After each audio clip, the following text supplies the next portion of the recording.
Fala, capitalista! Seja muito bem-vindo ao quinto episódio do nosso Conversa Macro.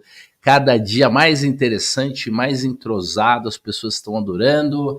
Então, vamos receber ele super renovador, não?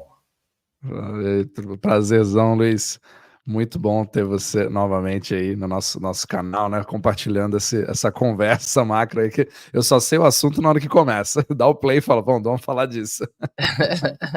Eu sempre coloco o Renault na fogueira, porque ele é uma enciclopédia, conhece tudo aí de economia. Se você não segue o canal dele, está perdendo. Ó, o nome dele está aí na tela, então siga o canal dele agora. Se você chegou aqui também no canal do Roxo agora, ou se você está. Eu vou fazer o jabá aqui, tá, Renault? Se você está vendo esse vídeo lá no canal do Renault, siga o Luciano Roxo também. Temos umas coisinhas para contar para vocês. O legal é que o nosso conhecimento é bem complementar, vale a pena ver. Quase todo dia o Renault solta um vídeo, eu solto 2, 3 por semana. Quem assistiu os dois durante a semana tá ficando mais esclarecido, né, Renault? Né, o objetivo é passar de pouquinho em pouquinho, né? A gente vai transmitindo o que a gente mesmo aprende, né? Da experiência e do próprio aprendizado. E não acaba nunca, essa que é a graça da coisa, né? Não, Quanto mais a gente é aprende. muito divertido. Eu digo para as pessoas que quem não tem o mercado financeiro na sua vida é uma pessoa que tem tédio, porque o mercado financeiro é muito emocionante. Sempre tem coisa, sempre tem coisa para contar. Meu Deus do céu. Principalmente recentemente agora.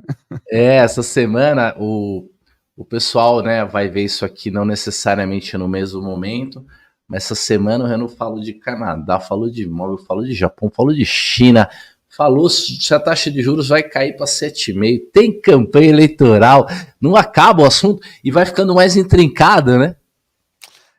Acho que nunca foi tão difícil você tomar decisões hoje como agora, né? A quantidade e até as informações que você tem, né? Que a gente gosta da macroeconomia por causa dos números. Você pelo menos pode analisar os números. Os números não deveriam ter ideologia, mas até os números agora já estão virando ideológicos, porque se você recebe um número, você já não sabe se você pode confiar nele, você já não sabe se já é se é aquilo mesmo, o que está por trás dele, como que as outras pessoas vão reagir a ele, para aí você tomar decisão. Então, fica cada vez mais difícil tomar decisão, mas vamos navegando junto. Exato, a famosa pós-verdade, né? O que é a Verdade. fake news, pós-verdade, essa relatividade toda aí. E eu trouxe esse tema que é uma curiosidade minha. Eu vejo as pessoas falando disso, mas é importante eu discutir isso com o Renault, porque ele também, né, vai trazer ideias complementares aqui para a gente chegar a uma conclusão. Por quê? Eu, como, né, me considero um economista austríaco, digamos assim, não exatamente libertário, porque não, né, eu sou um cara que tem fé e tudo, então não sou exatamente aquele liberalzão. Mas é, essa afirmação que nós vamos fazer aqui, vamos se perguntar, que é se o governo imprime dinheiro, por que ele cobra imposto? É uma questão que está na boca dos libertários, ou dos antissistema, ou dos antigoverno, ou principalmente do pessoal do Bitcoin. Eu vi o Bukele, que eu gosto muito, né? Gosto muito do Bukele, o presidente lá de El Salvador, fazendo essa provocação. Então, a ideia é que a gente converse um pouco disso. Nós já falamos que sim, imprime-se dinheiro do nada, mas vamos entender um pouquinho como funciona.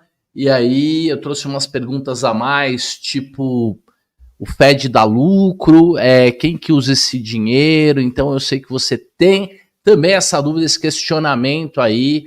Deixa a sua opinião, pode ser apaixonada, não tem problema. Se você não acredita nisso, se você acha que a solução é o Bitcoin, ou é a China, ou é a Rússia, seja o que for, escreva, dê sua opinião pra gente, é muito importante saber quem está participando aí. Deixa o like ou até mesmo o dislike, pra gente é importante. A gente está aqui para aprender mesmo, a gente está aqui para aprender e se você aprender junto, uma coisa, né, que o Renault fala que é muito verdade, e usar isso como uma ferramenta para você investir melhor, esse é o nosso objetivo, né? Exatamente. Aqui não é, de forma alguma, o objetivo não é ter a solução final, não, pelo menos aqui da minha parte, eu já falei, não sou dono da razão de forma nenhuma e já mudei minha opinião algumas vezes sobre esse determinado assunto. Já me vi na posição de maximalista de Bitcoin, etc. E não faz sentido o governo cobrar imposto, é uma enganação, né, etc. Imposto é roubo, todas aquelas questões, né, que a gente ouve. Eu entendo, não é uma coisa que eu vou dizer que não, você está errado porque a posição certa é essa, porque o governo está certo em cobrar imposto. Eu não estou aqui para dizer se ele está certo, se ele está errado, não tô aqui para isso. Só estou aqui para trazer pelo menos outras formas de você enxergar a mesma coisa e às vezes a gente tentar se aproximar cada vez mais de como as coisas realmente são e não como a gente gostaria que elas fossem. Por mais que a gente queira consertar o mundo, você tem muito no mundo financeiro quem quer às vezes ganhar dinheiro e proteger seu patrimônio é muito diferente de querer mudar o mundo. Então, se você quiser mudar o mundo, é maravilhoso, é ótimo. Tem muitas pessoas que querem fazer isso e acho que uma forma de mudar o mundo é pela educação. Acho que entendendo melhor como funciona, a gente pode pelo menos entender um pouco melhor a própria pergunta. Porque se a gente fala, se o governo imprime dinheiro, por que ele cobra impostos? Você simplifica uma coisa muito mais complexa, né? Você, na verdade, passa por cima de vários detalhes para entender como que a impressão de dinheiro funciona. Mas antes de entrar nisso, a gente pode até falar que, sim, existe hoje até uma das abordagens mais interessantes que eu vi em relação ao próprio Brent Johnson, né, que ele falou sobre esse assunto, respondendo exatamente essa pergunta no passado, que estou até tentando me lembrar o que ele falou, mas foi mais ou menos assim. Querendo ou não, gostemos ou não, existe a emissão da moeda por algum tipo de governo. Então, se você está no Brasil, você tem que usar o real, não adianta, você não vai usar outra moeda. Né? Nos Estados Unidos, você vai usar o dólar. Ah, mas é permitido que negócios possam usar outras coisas a não ser o dólar? Sim, é permitido. Nos Estados Unidos tem até uma parte diferente do próprio Brasil, né? Que é o legal tender, né? Mas vamos tentar simplificar, digamos que porque eu estou num determinado local, eu uso essa moeda daquele país, digamos que o real. E como os impostos são cobrados nessa moeda, você tem a emissão da moeda pelo lado forte, pelos fortes, e nós que trabalhamos pagamos os impostos, que somos os fracos. Então os impostos sempre fluem dos fracos para os fortes. Perfeito. Não tem muito para onde fugir, não é uma coisa que eu goste, ou que, enfim, né? Você pode até evitar, você tem aquelas pessoas que vão para Dubai, tentam fazer todo aquele, né, trust, etc., para tentar fugir disso ou minimizar isso, mas é uma verdade da vida, eu não vou mudar ou dizer o que eu gostaria que acontecesse. Mas, enfim, a questão é que a legitimação acontece porque você precisa dessa moeda para pagar aqueles impostos. Se você não usar essa moeda para pagar os impostos, eles não forem cobrados, as pessoas elas teriam muito mais dificuldade de aceitar aquele dinheiro imposto para receber o dinheiro do trabalho delas. Então, você não consegue usar outra moeda para quitar os impostos do seu país. Então, isso é uma das coisas mais... parece idiota, né?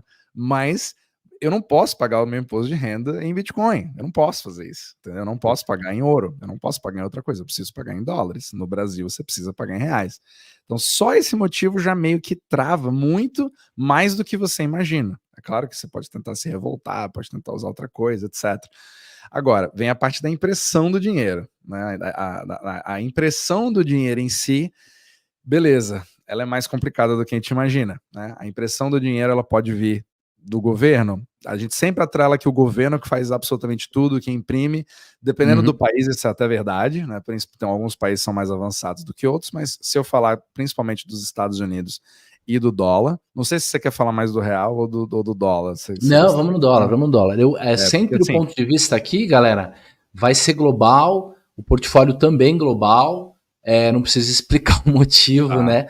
Os últimos 2 anos do Brasil explicam por si só. Mas enfim, então assim, na questão do dólar, ela é mais complexa porque ela é reserva global de valor, né? Então hoje ela é a moeda intermediária global.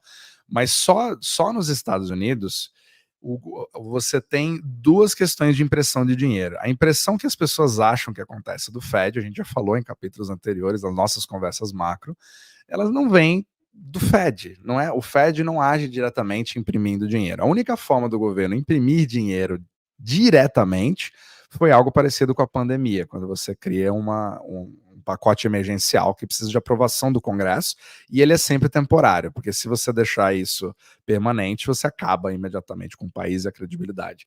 Então, isso sempre se manteve nessa escala. A real impressão vem a partir do segundo passo que é necessário para você imprimir dinheiro, que é o banco. Bancos necessitam expandir o seu balanço ao fazer empréstimos. Então, quando eu tenho as minhas reservas baseadas no meu balanço, eu acredito que a pessoa para a qual eu vou emprestar vai me pagar de volta, baseado na minha alocação de risco privada, eu tenho a capacidade de emitir moeda, mas não é emitir papel verde. É essa que é a grande questão, porque o dinheiro não é mais papel verde há séculos. Por mais que nós ainda tenhamos cash, toda a grande, assim, quase a totalidade das transações, principalmente internacionais, elas são simplesmente mensagens. É isso que é o mais importante da gente entender. Mensagens são enviadas de banco a banco, então não importa muito se existe esse papel ou se não existe, porque ninguém mais quer transportá-los, né, certo? Então eu não consigo fazer um pagamento usando para um banco no Japão, né, usando papel. Ninguém faz isso. É a mesma coisa da transportabilidade do ouro, que é o que se fala do ouro, né? É mais engraçado, não pode transportar ouro porque é muito pesado, mas você também não faz isso com nota. Bancos não são cofres. Cofres não tornam um banco banco. Isso, inclusive, o Jeff Snyder falou isso na última. Ele já vem falando isso há muito tempo, né? Eu já estudo ele há anos. Mas, assim, o que torna um banco o banco é só o ledger, que é, na verdade, aquele balancete, né? Você vai fazer a carteira é digital, quer dizer, o dinheiro ele já é digital. As pessoas acham que não, ou nunca pensaram nisso. Mas hoje é mais um número escritural que está lançado num banco de dados do que, de fato, uma nota em cima da outra. Exato, exatamente. Então, se o banco entra em acordo com outro banco e fala, eu te devo tanto, você me deve tanto, no final do dia a gente fecha e tá tudo batendo. Eu posso expandir o meu balanço com esse outro banco, desde que eu tenha certeza que esse fluxo vai acontecer, eu consigo criar. Mas apesar de ser do além, isso não é feito ao bel prazer, são coisas completamente diferentes. Então, essa pergunta, se o governo imprime dinheiro, já tem essa premissa como um pouco de problema, porque o governo não consegue imprimir da forma que a gente fala. Eu vou até entrar no assunto de como ele imprime hoje, mas é um pouco diferente disso. E mesmo que o banco tenha essa capacidade, ele não faz isso ao bel prazer, porque o banco tem o risco de capital. O banco tem o risco de quebrar fazendo isso. Então, você não pode... Entendeu? Você tem, é o gênio da lâmpada, mas você tem a quantidade limitada de desejos. Você não pode fazer desejos ilimitados, porque você pode perder o seu poder. Vou dar um exemplo bem bobo para situar as pessoas. É como se eu fosse um agiota aqui em São Paulo, entendeu? E aí eu pegasse e, sei lá, emprestasse um dinheiro para alguém, mas é um dinheiro que eu também emprestei, tá certo? E em algum momento... sei lá, o cara não pegou o dinheiro todo, o banco não adianta ele pegar e imprimir o dinheiro, porque na hora que ele colocou na conta de um cliente de alguém, agora aquele cliente deve para ele e ele precisa fazer o controle de risco, o controle da inadimplência. Então, todo banco pode sim, se ele ainda não tiver no seu limite da Basileia lá e tal, no limite de alavancagem, ele pode emprestar dinheiro escritural, digitar um número na conta das pessoas e beleza, mas o problema é que os bancos que fazem isso mal, eles quebram. Quebram, na hora, você tem um rombo. Isso é muito interessante. Então, começamos com o tema do imprimir dinheiro, né? E eu tô até com o gráfico do M1, M2 aqui pra gente explicar, eventualmente, se você achar que faz sentido, mas segue com a sua linha que eu vou só complementando. Beleza. Então, primeiro a gente fala da parte da impressão do dinheiro real que acontece realmente na economia, que é essa parte dos bancos, né? Exato. Agora vamos para a parte do como o governo americano realmente acaba imprimindo dinheiro, mas sem imprimir. Que é o que cria todo o nosso problema mas a perda, o real, o dólar perde o seu valor ao longo do tempo, etc. Eu concordo com você. Isso que o problema o pessoal do ouro concorda com o pessoal do Bitcoin, que concorda com o pessoal de qualquer sound money, né? De qualquer moeda que seja realmente de verdade. A gente sabe que nós estamos vivendo num mundo de fantasia. A gente concorda no problema. A questão é que você precisa entender mais como funciona. Então, o dólar, ele é muito mais importante fora dos Estados Unidos do que dentro dos Estados Unidos. Eu não canso de dizer isso. E é difícil a gente entender isso, porque dá sempre a impressão de que é os problema de Estados uma Unidos. moeda que sobe, que se valoriza com relação às outras, independente se ela se desvalorize com relação ao preço das coisas, é que o cara que deve nessa moeda e não tem essa moeda, ele não tem o que fazer. Ele vai precisar ou dar o calote, aí dinheiro é destruído, né? A dívida, o dinheiro é destruído, ou ele vai ter que correr atrás e arrumar essa moeda para pagar. Então tem uma diferença muito grande de, eu vivo nos Estados Unidos, ou sei lá, eu tenho um patrimônio em dólar e tô vendo que no meu mercado eu compro cada dia menos mesmo em dólar. Isso é horrível, é péssimo, de fato o governo faz isso, é algo que não deveria fazer. O próprio Milei quer colocar uma lei lá que quem gastar demais vai preso. O próprio Buffett já brincou sobre isso, quer dizer, fazer uma lei para não deixar os governos fazerem isso. Tudo bem, tá errado, mas também, se a gente pegar o exemplo mais básico que tem, que todo economista austríaco usa, que é o Robinson Crusoe. Então vamos imaginar que o Robinson Crusoe chegou lá na ilha e aí ele resolveu pescar, ele tá pescando. Aí ele conheceu o amigo dele lá, o Terça-feira, lá, quinta-feira, não me lembro o nome do cara. O terça-feira, ele faz a lança. Então aí você já tem uma divisão do trabalho, e aí como o Crusoe não precisa fazer a lança e pescar, ele só pesca, se ele se especializou, os dois produzem muito mais juntos. Mas para que eles possam fazer trocas entre eles, em algum momento, com o aumento da complexidade da economia, eles vão precisar de uma moeda em comum.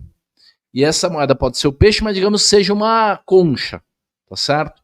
Se a economia vai ficando muito complexa, vai chegando mais gente, um faz um barco, outro faz o quê, faz o não sei o quê. Se só tiver 10 conchas e a economia deles for crescendo, o dono da concha é que vai mandar no mundo. Então, na medida que a economia vai se tornando mais complexa, o PIB vai aumentando, é necessário que mais moeda seja criada. É necessário, porque senão, $1 hoje, se nada tivesse sido impresso, os donos do dólar hoje seriam os donos do mundo. Seriam outra coisa, você não teria tido um crescimento quase nenhum. Por quê? Porque as pessoas sempre abririam mão de ativos pela moeda. Então a moeda seria tão valiosa que as pessoas não se arriscariam nos ativos. Então, essa é mais uma questão de desequilíbrio. E existe uma discussão de papers e cartas que o pessoal das criptos, do Bitcoin, os maximalistas têm rodado por aí, dizendo que o aumento do M2 é inflação. E o próprio Mises já explicou isso, que na verdade, se há um aumento da economia e não há um aumento da base monetária, você tem uma deflação, não tem o que fazer, e uma deflação severa. Então é necessário que, ao mesmo tempo, as coisas se desenvolvam. Então a discussão é o poder de compra, não é a inflação. A inflação de moeda é necessária porque a economia cresce e ela se torna mais complexa. Agora, quando você faz um excesso de inflação monetária, aí tem a questão dos bancos e tudo, aí você pode acabar causando o que hoje as pessoas chamam de inflação, mas não é inflação, que é a perda do poder de compra. Esse é que é o problema. E muita gente tem feito paper aí e não calcula, por exemplo, não desconta o aumento do PIB do M2, do aumento da base monetária. Isso não pode. Por quê? Porque é ingênuo. Senão um carro hoje custaria 50 centavos de dólar, né? Exatamente. Não, essa parte é muito interessante, porque o próprio Jeff Snyder chama isso de elasticidade, né, do dinheiro, de você ter disponibilidade para quem precisa, porque se eu empresto dinheiro, eu sou um banco, eu empresto dinheiro para uma empresa, o objetivo dessa empresa, que não existia antes, é comprar uma máquina que também não existia antes, que vai produzir produtos que não existiam antes. Exato. esses produtos acabam aumentando a nossa oferta. É isso que cria a real riqueza, né? Porque não é quantos dólares você tem na conta, quantos reais você tem na conta, é quantas coisas você consegue ter acesso. Porque não adianta nada ter um monte de dinheiro e eu não consigo comprar nada, porque eu não tenho remédio, eu não tenho móveis, eu não tenho comida, eu não tenho coisas para Dinheiro não comprar. serve de É nada. aí que você tem a real prosperidade. Então você precisa ter um nível, o crédito que é criado, se ele for gerado para produção, aí você tem um equilíbrio entre as coisas que existem e o dinheiro, que é nada mais do que uma ferramenta para poder E você circular. pode ter até a desinflação, que o Renault já explicou aqui, que é saudável, que é, pô, tá produzindo um iPhone mais barato? Fenomenal, a gente Exato, queria viver isso. Quem sabe onde a gente vai exato. Você viver? cria concorrência. Exato, mas tem uma questão de assim, como é que se cria valor? Como é que se cria riqueza? Eu crio riqueza se eu produzo alguma coisa por $1, esse é o meu custo com tudo. Eu vendo por $2, então eu criei uma riqueza, mas mais do que isso, para criar riqueza de fato, para o cara que comprou tem que valer 5, senão ele não compraria. Então, nesse momento, criou-se, né, $2 nominais, mas uma percepção de riqueza e de valor de $5. Até porque se ele aplicar isso que ele pagou 2 e isso gerar um lucro para ele lá, então toda a cadeia vai enriquecendo e não tem problema ter mais dinheiro do que tinha antes. Não há problema nenhum. Exatamente. Muitas vezes você tem M2 subindo, mas não necessariamente os preços sobem. E você pode ter M2 caindo e os preços, entendeu? E os preços subirem. Não é uma coisa totalmente linear, né? E ninguém falou muito, né? Isso acaba saindo, essa última quedinha é a que mais fica assim, deixa quieto, o que importa é que subiu antes. Então, aí fica assim, mas por O quê? que é esse M1? Eu comecei com o M1, Renan. O que é esse gráfico Não, aqui que nós estamos o vendo? M1 ele é mais a base, né? Ele não envolve. Acho que são cartões de crédito. Agora você pode até me corrigir aqui, porque tem toda a parte científica. Eu acredito que o M2 ele é mais usado porque ele também envolve as operações em crédito, por exemplo, são depósitos bancários, depósitos em contas de Ó, tá até explicando savings, aqui, ó. Se você checking. quiser ler aqui, ó. Pode. Tá pequeno. Que você não tá conseguindo enxergar. O M1 ele é mais ele é mais básico, ele tem só o core quer ver, o Treasuries, calma aí, porque ele também mudou a definição dele. O M2, o que eu lembro, ele é mais utilizado porque ele envolve os depósitos bancários, ele envolve as operações de crédito, em cartão de crédito, etc., que dá uma ideia um pouco melhor da economia real, principalmente quando você usa o cartão de crédito. A partir do M2... Então esse aqui é o M2.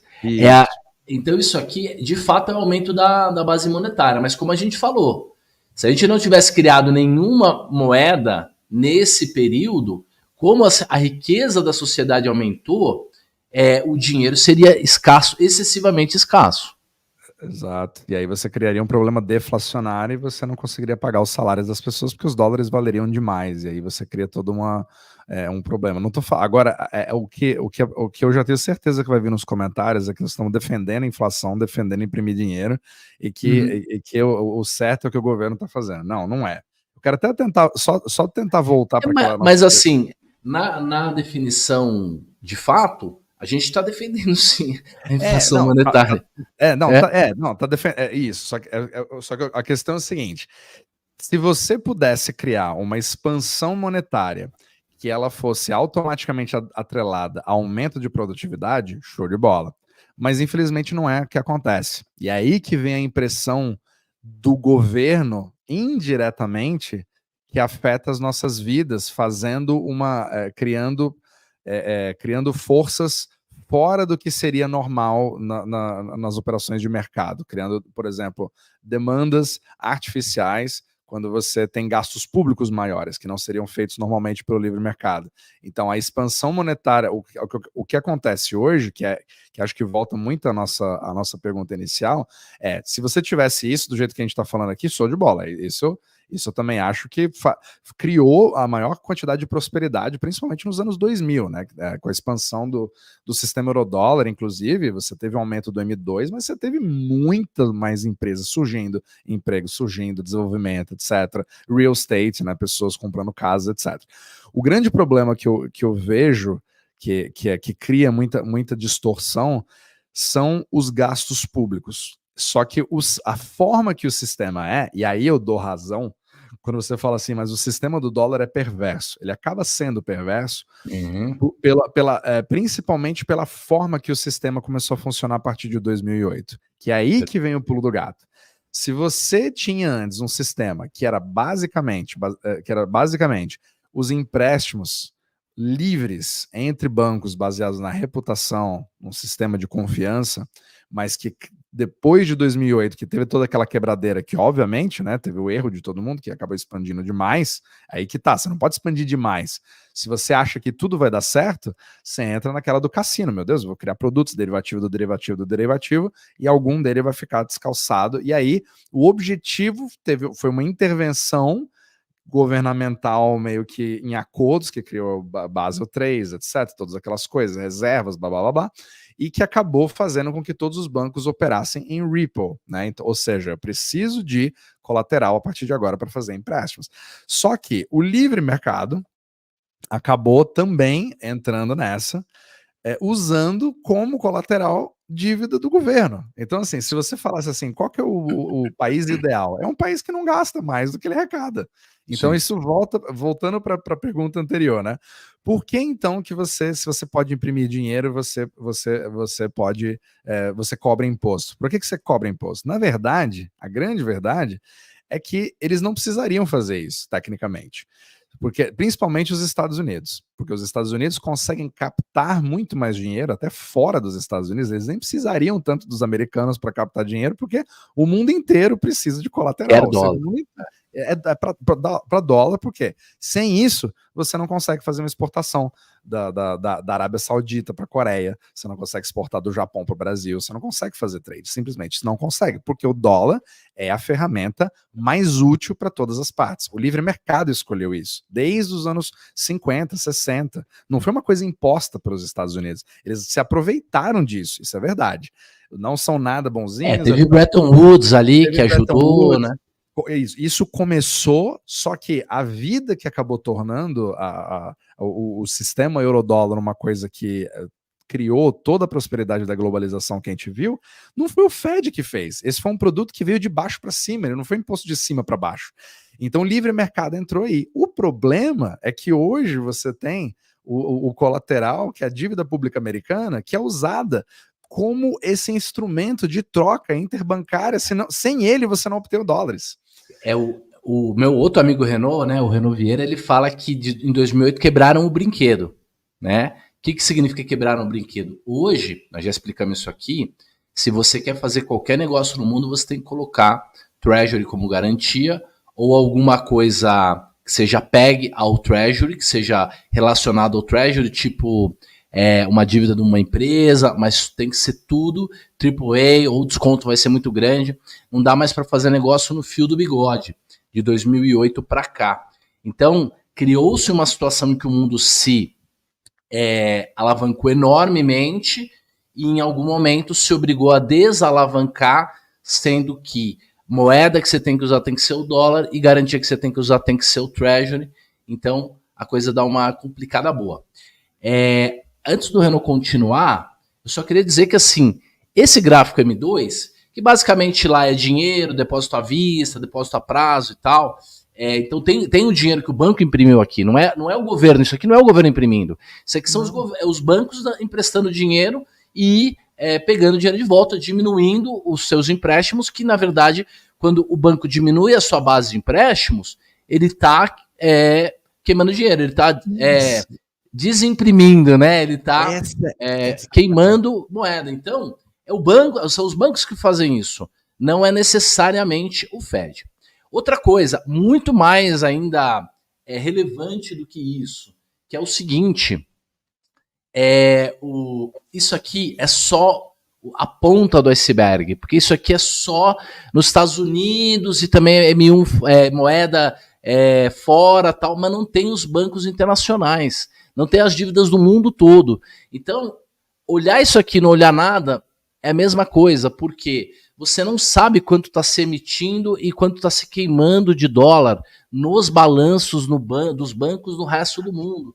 Então, o cara que faz qualquer estudo científico baseado nisso, achando que isso é o fluxo do dólar, ele simplesmente não entendeu nada, porque ele Exatamente. não está vendo o resto todo. Tem muito mais dólar emitido por bancos no mundo todo do que esse M2 aqui mostra. Perfeito. Não, agora você falou uma coisa fantástica. O dólar, diferente do Bitcoin e diferente do ouro, ele pode reduzir a quantidade, certo? O Bitcoin só vai aumentar até 21 milhões e vai parar. O ouro sempre aumenta até você acabar com o ouro da terra, mas ele aumenta em média 2% ao ano. Mas o dólar pode reduzir a quantidade. Só que tem várias formas de fazer isso. Pode ser alguém quitando se você paga a fatura do seu cartão de crédito, você reduz o M2, certo? Porque você destrói aquele dinheiro e você faz a conciliação e acaba e extingue a dívida. Se você quita o seu carro, se você quita o mortgage, se você quita qualquer tipo de empréstimo, você está reduzindo a quantidade de M2. Então, o fato do M2 subir não significa que o seu poder de compra está caindo necessariamente. Ele pode subir. M2 não é moeda, galera. M2 é dívida. Também. Exato. Então, e é o M2 internacional mais ainda. Então pode chegar uma situação em que, se um monte de gente der calote, o monte de dólar vai ser destruído. Só que esses caras que têm esses créditos aqui para receber, que achavam que tinha dólares, eles também não vão receber. Eles também vão ser obrigados a dar calote. Então, na verdade, você pode simplesmente destruir boa parte dessa moeda na medida que você tem uma crise de liquidez e que todo mundo desista de emprestar um para o outro. Mesmo que a impressora do Fed esteja ligada de noite, vai diminuir o M2. Mesmo que a impressora do dólar ligada de noite, vai diminuir. E mais do que isso, vai faltar dinheiro ao invés de sobrar. Exato. Não, e mesmo que o Fed tente fazer, o máximo que ele vai colocar é reservas nos bancos. Então ele pode cobrir os buracos bancários. Porque se o banco não quiser emprestar, não tem jeito. O Fed e olha, os bancos perderam mais dinheiro na crise de 2008 do que eles ganharam na história toda. Ninguém está dizendo que o banco é bonzinho. A alavancagem do tipo 2, existem 3 tipos de alavancagem. A alavancagem 1 é opcionalidade, é você estar comprado numa opcionalidade. Eu tenho um ativo. O máximo que eu perco é o dinheiro todo. Que é muito dinheiro, é 100%. Mas, se ele subir, pode multiplicar por 2, por 4, por 5, por 10, por 20. É um tipo de alavancagem, eu posso perder aquele dinheiro. O segundo tipo é o empréstimo. Essa é que se exagerou em 2008, e é por isso que o mundo quebrou, porque todo mundo estava alavancado muito mais do que poderia aguentar se houvesse um grande chacoalhão. Ninguém acreditava num grande chacoalhão. E vamos fazer uma conta simples. Você tem R$3, você quer comprar Banco do Brasil porque você ama Banco do Brasil. Você quer comprar R$4 de Banco do Brasil. Chega na corretora e fala, o cara te faz um termo. Nos Estados Unidos tem outro nome, mas é a mesma coisa. Você vai conseguir comprar R$4 de Banco do Brasil só tendo um. Se o Banco do Brasil subir 20%, a base vai de 4 para 4,80. Só que como você só tinha um, agora você tem 1,80. Então você teve 80% de lucro. Você é gênio. Vai sair na capa da Bloomberg.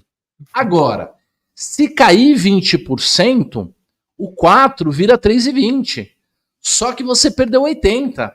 Então, dinheiro seu, como você só tinha um, agora só sobrou 0,20. Só que você deve 3,20. Então, agora a sua alavancagem aumentou para 16 vezes. Isso significa que a corretora vai te liquidar, vai te cobrar uma multa e você está quebrado. Foi isso que aconteceu no mundo em 2008. E quando a tua base, que é a tua garantia, diminui muito rapidamente, naturalmente a tua alavancagem cresce de maneira exponencial e quem está te emprestando dinheiro vai te liquidar. Então, a crise monetária ela é muito perigosa por conta disso. As pessoas estão... Se todo mundo resolver cobrar todo mundo de uma hora para outra, não tem dinheiro para todo mundo. Então não é verdade que está sobrando dinheiro, está faltando. Tá faltando dinheiro, perfeito. Você acabou de descrever 2008, porque não foi que todo mundo chama de crise financeira. Ela Terceiro tipo de alavancagem é vender opção ou derivativo descoberto. Aí é pior ainda. E teve muito disso. Teve muito disso. Short, né? Vendido short descoberto em derivativos. Então, assim, não é todo o M2 que é impresso pelo governo. Então, o governo ele é tão gastão, ele gasta tanto, que além de imprimir moeda, ele também tem que cobrar imposto. Né? O pessoal diz que até o século XVIII, XIX, o governo não precisava cobrar imposto de ninguém, porque ele usava a moeda e tal, mas o governo era mínimo, ele não fazia nada, ele não tinha essa... O mundo não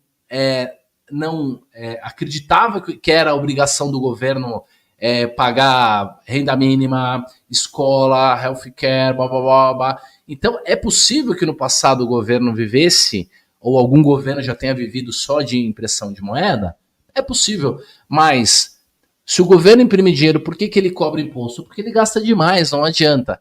Talvez se o PIB do mundo fosse 3% e o orçamento do governo fosse 3%, fosse esse valor, corrigido tudo bonitinho, aí de fato ele não precisaria cobrar imposto.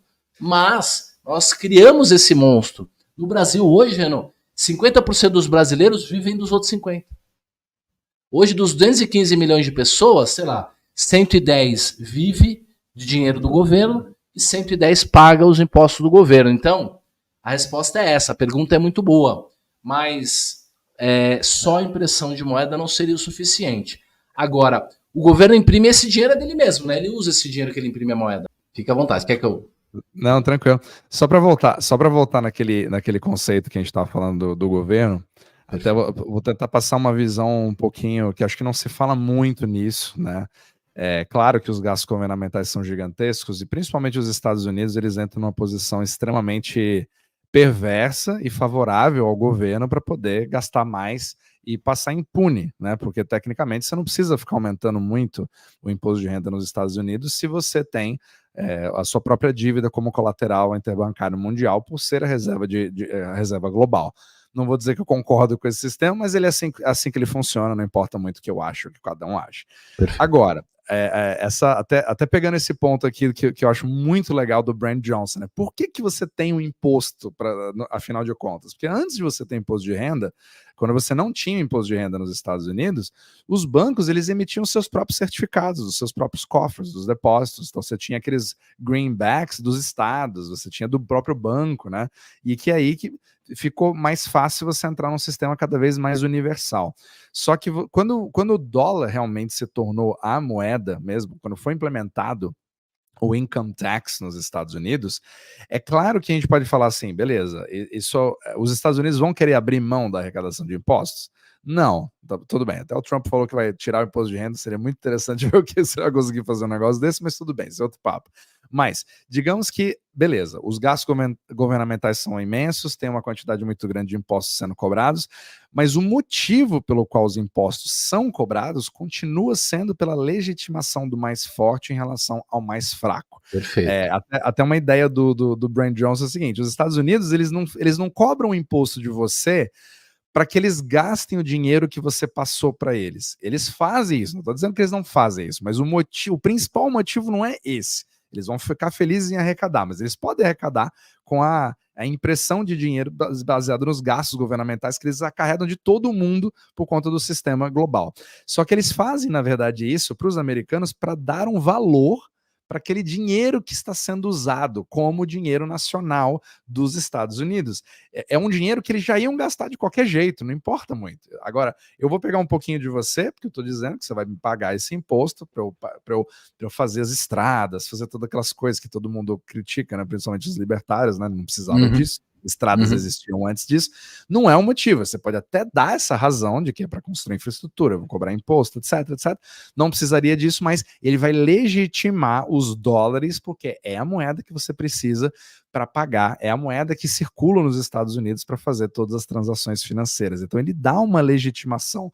Por mais que essa ideia seja idiota, por mais que essa ideia seja, tipo assim, gente, não estou dizendo que eu concordo, só estou dizendo que é assim que funciona. É claro que eles não precisariam cobrar imposto e eles conseguiriam, até às vezes, da forma que nós temos hoje, eles poderiam até emitir muito mais dívida e continuar fazendo as coisas da mesma forma. Até tecnicamente, do jeito que o sistema funciona hoje, por mais perverso que ele seja, pela falta de dólares, pela falta de colateral, pela quantidade enorme de dívidas que já existem, principalmente fora dos Estados Unidos, os Estados Unidos poderiam imprimir muito mais dívida. É isso que o governo realmente faz. Ele imprime dívida, ele não imprime os dólares. Mas porque ele é o único governo que tem a capacidade de imprimir essa dívida, isso circula no mundo inteiro e todo mundo precisa desse colateral. Isso acaba expandindo as economias do resto do mundo, porque você consegue com esse colateral fazer negócios, você consegue fazer expansão de crédito em relação a outras entidades, se os bancos entenderem que está indo tudo muito bem, que não é o caso, e isso volta para os Estados Unidos. Aí, como todo mundo injeta esse dinheiro nos Estados Unidos, aí os Estados Unidos fazem muitos gastos e acabam criando muito mais demanda do que oferta de produtos. E aí você vê um McDonald's subindo 300%, você vai para o supermercado, a coisa sobe. Então essa é a forma que o governo acaba imprimindo dinheiro. Na verdade, ele imprime dívida, né? Isso ele pode, e nenhum outro governo consegue fazer isso. E ele imprime essa dívida através de depositar dinheiro, que é a reserva bancária nas contas dos bancos. A partir dali o banco deve um dinheiro para ele, e aí ele com essa dívida, ele pode, com esse dinheiro que ele digamos que vamos de novo, que até eu me confundi aqui. Ele emite a dívida porque ele precisa de dinheiro, então você empresta dinheiro para o governo americano, entendeu? Isso, aí o governo americano vai lá e empresta o dinheiro. Mas ele não poderia simplesmente depositar o dinheiro na conta do banco e ficar com crédito? Porque quem é que fica com a dívida, então? Mas quem está emitindo a dívida é o governo. Não, é o governo. Perfeito. Os bancos que são os primary dealers compram as dívidas. Eles são os primeiros na cadeia. Quando você tem a oferta, né? Aquele leilãozão que você faz, cada um tem uma validade diferente. Um a cada 3 meses, tem outro que é toda quarta-feira. Mas enfim, você tem um leilão específico. Quem compra sempre em primeiro lugar são os primary dealers, JP Morgan, Barclays, todos os bancos, eles são aqueles primeiros que compram. Então, eles compram. Para isso eles expandem, porque não tem calote. O banco pode expandir o seu balanço, porque o risco é zero, você percebe? O risco do título público americano é zero. Então, o banco, ele faz a tabelinha com o governo americano, ele prefere. Por isso que a gente está tendo esse problema deflacionário hoje. Os preços sobem, mas o dinheiro está caindo, a quantidade de papel moeda está caindo, porque as empresas... Porque os bancos não querem essas reservas, né? Os bancos, eles não querem emprestar para uma padaria, eles não querem emprestar para um novo restaurante, eles não querem emprestar. Então não adianta ele tomar do governo e emprestar para a padaria, porque ele não confia na padaria. Exato, esse é o problema, porque ele vê um problema inerente na economia. Agora, o governo não poderia, para a gente fechar tudo, o governo não poderia ele ligar a impressora e gastar as despesas correntes? Ele faz isso? As despesas correntes do governo... Ele só pode fazer isso pelo tesouro. Foi o que aconteceu na pandemia. Lembra daqueles cheques que os americanos receberam? Todo mundo recebeu um cheque de 2.300 por pessoa, né? Cada Social Security recebeu na sua conta. Isso foi impressão de dinheiro. Isso foi literalmente impressão. Teve que pedir para o Congresso, né? Só acontece com intervenção emergencial governamental, emergencial, assim, com aprovação do Congresso. E isso é temporário. Então, no dia que os Estados Unidos passarem por cima disso, aí acabou. Aí realmente você vai ter uma central. Só que isso vai criar um problema com todo o sistema bancário mundial, digamos assim, né? Sem dúvida. Porque as outras moedas são derivativos do dólar, como o Renault fala tanto. Exatamente. O euro-dólar não é papel, ele é só um derivativo do dólar, é só uma entrada. Então, se o banco deve outro banco, e deve outro banco, e deve outro banco, entre todo mundo tá ali, beleza. O Fed não tem controle sobre isso. É isso que as pessoas não entendem. São duas moedas diferentes. Elas são tratadas da mesma forma. Mas o euro-dólar é uma coisa e o dólar é outra. Inclusive, se eu estou, por exemplo, na Europa e faço um negócio com uma empresa americana e eu mando $1 milhão para uma compra de equipamento nos Estados Unidos, esses dólares que saem do Santander na Espanha e vão para um banco nos Estados Unidos, aumentam o M2 americano. Isso não foi o Fed que imprimiu. Mas não teve aumento de base. Não teve aumento.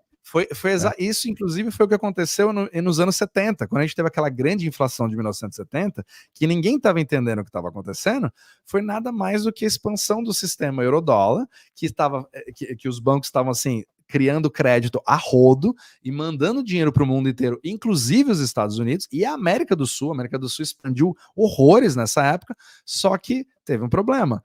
Começou a ter calotes, principalmente na América do Sul, e aí quando você começou a ver o risco sistêmico, falou, opa, peraí, deixa eu retrair. Aí retraiu-se o crédito, Mas por coincidência, naquele momento, estava o Paul Volcker como chairman do Fed, e ele falou, quer saber? Eu vou subir a taxa de juros mais um pouco, porque eu acho que os juros mais altos vão controlar a inflação.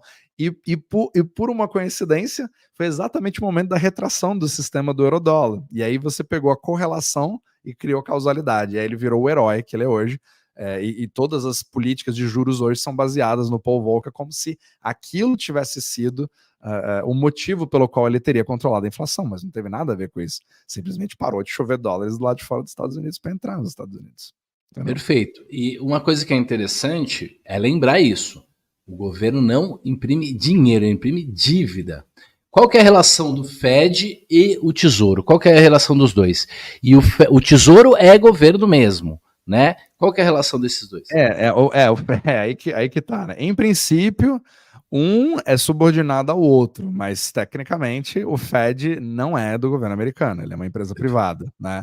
Ele foi criado com uma conotação pública, mas tecnicamente aí a gente entraria naquela parte mais conspiratória, né? Para quem leu. Isso, eu deixei a pergunta conspiratória aí da ilha de Jerkins lá. De Jekyll Island, né? Aquela história. Jekyll Island. Depois. E também nós não vamos nos aprofundar aqui, porque a gente não é doido. Né? Se a gente entrar naquela do Titanic, daquele pessoal, eu conheço essa história também, mas enfim, aí a gente quer manter YouTube friendly por enquanto, né? Pra gente não ser bloqueado aqui no YouTube já agora. Mas enfim, a parte do o Fed, em princípio, né? Ele é subordinado, muitos acreditam que ele possa vir a se fundir num determinado momento, né? Você tem a Janet Yellen do Tesouro e você tem o Powell no Fed, mas o Tesouro, quem realmente cuida de toda a parte de títulos da dívida pública é o Tesouro americano, porque são treasuries, né? Ele é emitido pelo Tesouro americano, por isso que a gente chama de US Treasuries, os T-bonds, T-bills e T-notes, né? Agora, o Fed, ele é mais responsável pela política monetária, né? Baseado na taxa de juros, que é da política de taxa de juros que controlariam a inflação, fazendo todas as narrativas que eu falo bastante, inclusive, no podcast, né? 98% é narrativa e 2% são ações mesmo, baseado, porque não é bem o que controla, né? Na verdade, é algo muito mais reativo que o mercado já fez do que, de fato, mas enfim, não interessa muito a verdade, o que interessa é como as pessoas acham que funciona, porque é isso que movimenta o mercado. Então, Jerome Powell vai falar e todo mundo vai dar atenção para o que ele vai falar, isso vai afetar as bolsas, isso vai afetar o Bitcoin. O Bitcoin é muito movimentado, inclusive, pelo que o Jerome Powell fala, né, no Fed. Sim, sem dúvida. E o Treasury, pela Janet Yellen, é muito mais na parte da dívida em si. Agora, claro que os dois se falam, às vezes tem conflitos entre eles, obviamente, mas você sente que tem, assim, uma união cada vez maior, que eu não ficaria surpreso se virasse uma entidade só lá no futuro, mas eu não posso prever, né? Enfim, mas eu não ficaria surpreso se isso acontecesse. Tá numa das possibilidades. O Tesouro da Janet Yellen, ele é que imprime a dívida. Então ele vai lá e fala, olha, eu vou emitir aqui um Treasury, aí eu emito um Treasury, faço um leilão para os dealers, eles compram. Beleza. Aí eu recebo dinheiro com isso. Isso. Não, eu recebo o título. Eu dou dinheiro pro governo. Isso, o governo de Janet Yellen. Janet Yellen recebe dinheiro. Que é a conta corrente dos Estados Unidos, que chama de TGA. Né? E lá ela vai lá e gasta. Aí ela vai lá e gasta tudo, e tem que gastar tudo, vai gastar com o exército, vai gastar com conta, com tudo, né? O Bolsa Família dos Estados Unidos, tudo, absolutamente tudo, todos os gastos governamentais, que é essa máquina de gastança. Essa grana é injetada na economia inteira. Agora, ela foi captada da onde? Do imposto dos americanos? Não, ela veio da Espanha, ela veio do Japão, ela veio de todo mundo que está precisando de dólar, porque eles precisam. Então, a grande questão que todo mundo ficava falando era o seguinte: até quando isso vai acontecer, né? Só que aí fica a questão, é só parar de comprar dívida americana, porque os chineses estão se livrando da dívida americana, porque os indianos estão se livrando da dívida americana, porque todo mundo está se livrando, os japoneses estão se livrando da dívida americana, mas na verdade eles não estão se livrando da dívida americana. Se você precisa de dólares e agora você tem treasuries, você precisa vender os seus treasuries. Estão fazendo caixa para pagar a conta, porque o mundo está apertado. Porque por mais que a inflação esteja aí grande, o fato é que os países, inclusive os países do mundo todo, grande parte, tá apertado, tá precisando ou vender reserva. Claro, por definição, porque aí que tá. Por que que o dólar não hiperinflaciona? Por definição.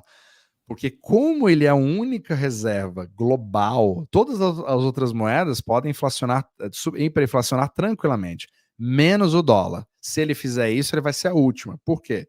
Porque ele, por definição, por ser a reserva de moeda global e pelo fato de todos os países fora dos Estados Unidos se endividarem em dólares, sem ser com os Estados Unidos, entre eles mesmos, a quantidade de dívida é, por definição, maior do que a quantidade de dinheiro circulante. É porque você tem o principal mais juros. Então você precisa ter mais treasuries para poder garantir que você possa fazer mais Ripple para pegar mais dólar emprestado para pagar aquela dívida. Só que agora, como você pegou emprestado, você tem mais juros para pagar de volta. Então isso cresce. A nossa economia ela é baseada em crédito, ou seja, ela precisa expandir sempre. E vamos falar então agora do Fed. Tá? Então nós já sabemos que o Tesouro emite essas dívidas. Isso é bom, porque o mundo precisa desses treasuries.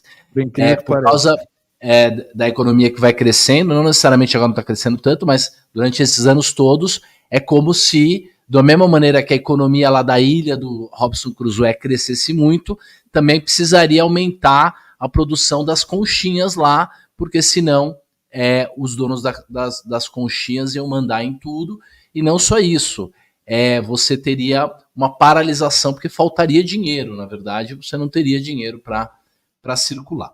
Mas o fato é o seguinte, e o Fed? Como é que o Fed trabalha? Ele tem um balanço, ele dá lucro, qual que é o negócio dele? Ele não precisa, o Fed é um cheque, como é que é? O Mike Maloney, acho que ele fez uma definição muito boa, um dos melhores capítulos da história, no Hidden Secrets of Money, né? Capítulo 4. Que o Fed fala assim, o Fed tem um cheque em branco que nunca vai precisar ter fundos e você nunca vai precisar declarar o que você tem, né? Na verdade, é meio que esse bate-bola entre dívida e recebimento dos bancos, você tem essa brincadeira de criar dinheiro entre eles, né? E o governo vai acabar gastando da maneira que eles bem entenderem. Então, assim, o Fed é uma empresa privada, ele não precisa declarar absolutamente nada, não paga imposto, não tem absolutamente nada disso e dá. Em princípio, se você for na própria página do Fed, ele é uma empresa que gera ali, acho que 6%, né, de dividendos para todos os acionistas que são. Aí já vem toda aquela história, né? Viu, gente, nós estamos abrindo o embrulho de cada vez. São 12 véus, 7 véus. Nós vamos abrir 3 ou 4 com o tempo. Nós vamos falar de outros véus. Mas então ele dá lucro. Fazendo o quê? Em princípio ele dá lucro. Aí que tá. É uma grande questão, né? Você tem uma. Aí que tá. É complicado falar isso, porque assim. É difícil quando você vê todas as reuniões, todas as pautas de todas as reuniões, discursos de todos os chairmans do Fed, eles ao longo das décadas vêm provando a eles mesmos de que tecnicamente eles não serviriam para muita coisa, né? Sim. O intuito inicial, agora eu vou tentar falar do por que eles foram criados, o que eles estavam tentando resolver. Quando os Estados Unidos estavam se desenvolvendo, pelo menos essa é a história, aí você pode agregar alguma coisa, me corrija se eu estiver errado, como os Estados Unidos se desenvolveu assim do leste para o oeste, né? Você foi criando as coisas, você precisava de ter dólares num determinado local, né? Os dólares não estavam muito bem distribuídos, e às vezes você está apostando ali no meio você acabou de descobrir a Califórnia, né? Você quer crescer aquilo, não está tão desenvolvido, mas não tem dinheiro suficiente para poder desenvolver tudo aquilo, ter crédito, expansão.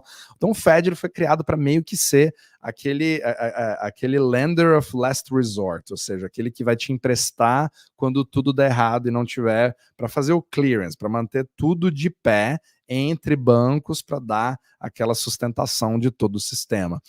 Só que aquilo foi como o próprio sistema bancário se desenvolveu muito mais rápido do que o Fed, mas infinitamente muito mais por causa da tecnologia, viu-se que era muito mais fácil você mandar mensagem entre bancos e falar, te devo tanto, você me deve tanto, é melhor fazer assim, e você fazer um sincronismo de balanços, que é hoje o que o Bitcoin se proporia dizer que foi o primeiro, mas não é o primeiro a moeda descentralizada, né? Não, a não. primeira moeda descentralizada do mundo se chama euro-dólar.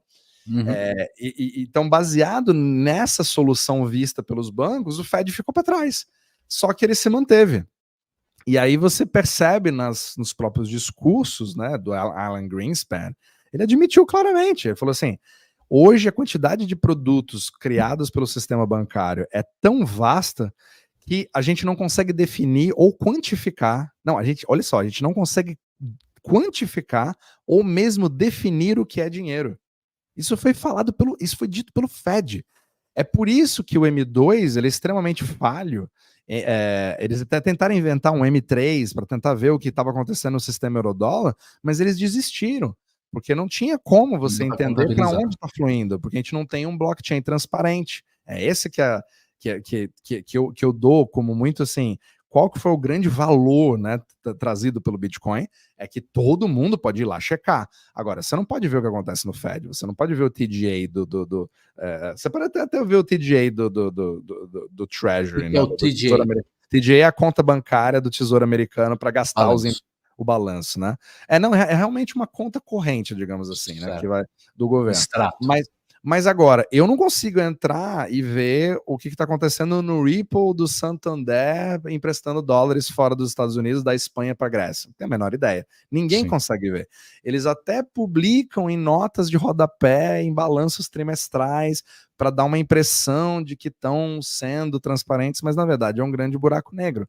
Então é por isso que você não consegue saber o que acontece com a liquidez do mundo. Você pode tentar ver sintomas de coisas que vão, né, fazendo, que vão sendo ali, que vão dando uma sugestão de que está faltando dinheiro em algum lugar, mas você não consegue saber exatamente onde está, né? Então você vê pelos problemas, você vê pelos sintomas. E o Fed faz o Ripple, é ele que explica aí o que o Fed faz hoje, por mais se tem utilidade, se ele precisaria ou não, mas hoje o Fed, se a gente pensar na dança das cadeiras, né? Que quanto mais tempo a música toca, mais as cadeiras continuam ali, né? O Fed faz isso. Então, assim, o Fed hoje, ele usa as reservas para garantir liquidez, para manter os balanços dos bancos vivos, caso você tenha uma desestabilidade, uma instabilidade no sistema Ripple baseado na mudança dos valores dos bonds. Então, o que significa isso? Se eu tenho um título que vale X e ele começa a valer menos, eu posso fazer algumas operações de crédito de bate-bola entre bancos e o Fed, para poder garantir a minha estabilidade. Às vezes os bancos até têm lucro nessa operação, um pouquinho, o que não é legal para a economia, porque você ter um bate-bola entre Fed e bancos não ajuda a população de forma alguma, né? Mas às vezes existem essas oportunidades de arbitragem. Então, assim, tecnicamente, o Fed ele serve para garantir a estabilidade do sistema monetário dentro dos Estados Unidos, com os bancos americanos. Mas isso se espalha para o resto do mundo, porque tudo que está fora dos Estados Unidos é derivativo do que está dentro dos Estados Unidos. Então as cadeiras estão dentro dos Estados Unidos, mas a música toca para o mundo inteiro. E todos os eurodólares que estão circulando, eles dependem das reservas que estão dentro dos Estados Unidos, e o Fed, em princípio, é o que cuida das reservas bancárias. Ele pode imprimir quantas reservas bancárias ele quiser, que são considerados como o Fed imprimir dólares, mas não é bem dólares, porque isso nunca vai direto para uma conta corrente de uma pessoa, isso só transita dentro do sistema bancário americano. Essa que é a grande confusão. Aqui nós temos o calendário dessa semana, e aí aqui no dia sexta-feira, 5 de julho, ontem, nós estamos gravando num sábado, está dizendo que o balanço do Fed são 7 trilhões 222 bilhões. O que significa? Esse dinheiro é do Fed ou ele é do Tesouro e o Fed que está administrando? Não, esse é do Fed. Esse é do Fed. É do Fed mesmo. Esse é do Fed. É o Fed Balance Sheet, é a forma que ele usa para poder garantir estabilidade quando ele faz o famoso QE, o Quantitative Easing. Quando ele... O que ele faz? Né? Ele compra títulos do Tesouro, que não foi ele que emitiu, foi o Tesouro que emitiu, né?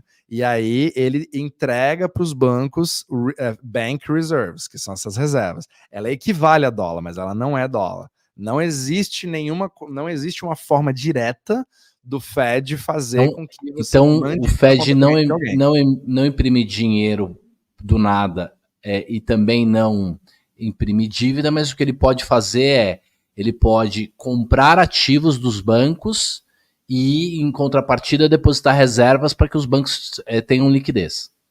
Só que isso é uma troca de ativos. Então, Perfeito. é que tá.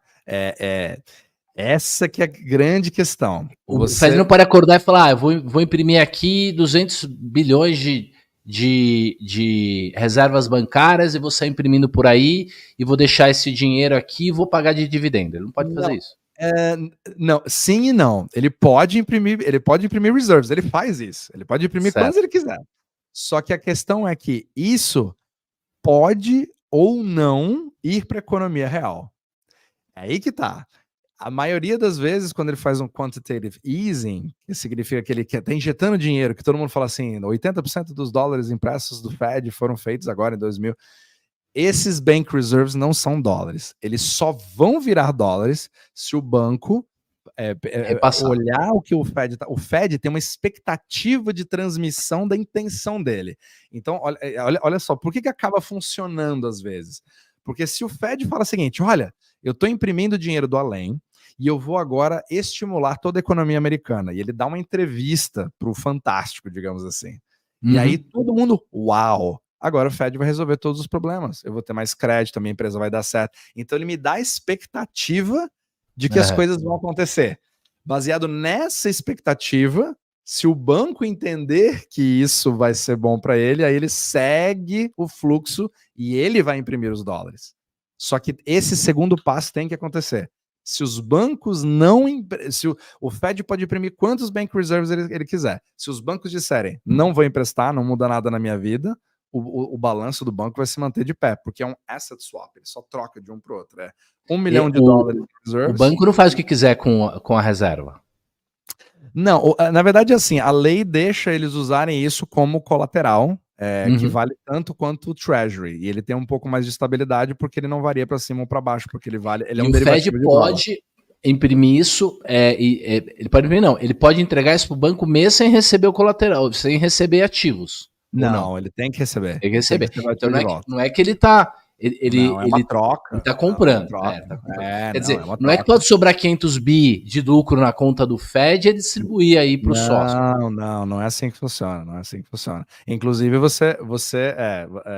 o banco é muito complicado essa parte, porque eu juro para você, até o próprio George Gammon, Jeff Snyder, até hoje eles se perguntam determinadas coisas, porque indiretamente, em algumas ocasiões, isso pode ir para a economia real, dependendo de como foi feita a triangulação, como que aquele banco comercial, o que depende para onde aquilo foi. Então, se o banco emprestar para uma operação que vai para a economia real, beleza. Agora, se ele falar assim, quer saber? Ele me deu os reserves. Eu estava com aquele título, porque, por exemplo, se eu tenho um título americano, vale 1.000, eu tenho a garantia que o governo americano vai me pagar 1.000 daqui a 10 anos, certo? Só que hoje ele vale 800. Se eu vender hoje, eu estou no prejuízo, mas eu não vou vender. E aí você fica naquela. Se o banco tiver muito saque, eu talvez seja obrigado a liquidar aquilo, e aí sim o banco quebra. Para evitar. E a maioria dos bancos, principalmente os regionais, eles estão abaixo da marca d'água, porque eles emprestaram dinheiro muito barato no mortgage e tal, a 2, 3%, compraram esse treasury de 2, 3%, e agora o juro subiu e o treasury já não vale mais nada. Então ele tá fazendo essa troca. Mas o Fed em nenhum momento acorda de manhã e fala, vamos imprimir 200 bilhões de dólares aí para pagar de dividendo para o sócio. Isso aí não acontece. Quer dizer, existe uma transparência mínima aí, digamos, uma governança mínima para que a gente tenha a convicção de que, senão, as conspirações fariam sentido e aí a gente teria que abraçar o Bitcoin. Com certeza. Não, aí o que aconteceria? A ideia, por exemplo, de que, por exemplo, você quer ver um problema? A bolsa está subindo porque o Fed está imprimindo dinheiro. Não. Muita gente acredita isso. Eles pegam uma correlação entre a subida da quantidade do balance sheet, né, do balanço do Fed, e faz uma correlação com a bolsa subindo e fala, opa, se o Fed imprime reserves, isso vai direto para a bolsa. Fed não compra ação. Fed não consegue comprar ação. Não existe como. Banco pode comprar ação, desde que ele consiga se endividar da forma correta e veja lucro nessa operação, dependendo do que ele vai fazer. E é muito mais a sinalização, né, de que já que o Fed está comprando, então agora, né, vai ter dinheiro, os juros vão cair e tal, então a bolsa sobe por causa desse pêndulo doido aí, que os juros sobem no mundo, de fato, o valor dos ativos reais trazido a valor presente é menor, né, por causa do fluxo de caixa, então valuation, tudo vale muito menos se o juro é caro e tudo vale muito mais se o juro é barato, e isso é diretamente proporcional. Então, assim, entendemos bastante, hoje foi um programa extraordinário, eu mesmo me confundi em algum momento aqui, porque empresta, dá, imprime, não imprime, mas acho que ficou bem claro, já vi vários especialistas também, né, tendo que pensar várias vezes para entender esse fluxo, mas a questão é a seguinte, se a gente tiver uma crise de liquidez, o que vai faltar é o dólar. E aí, outras moedas ou outros ativos, por exemplo, quando o juro sobe, via de regra, o ouro cai. Quer dizer, nem o ouro necessariamente serve para um colapso financeiro. Porque o grande problema é o seguinte, se você tem conta para pagar e a moeda que você precisa usar é o dólar para pagar essas dívidas, você vai liquidar o que você tem. Então, as barras de ouro que você tem, você vai liquidar por dólar e o ouro vai cair.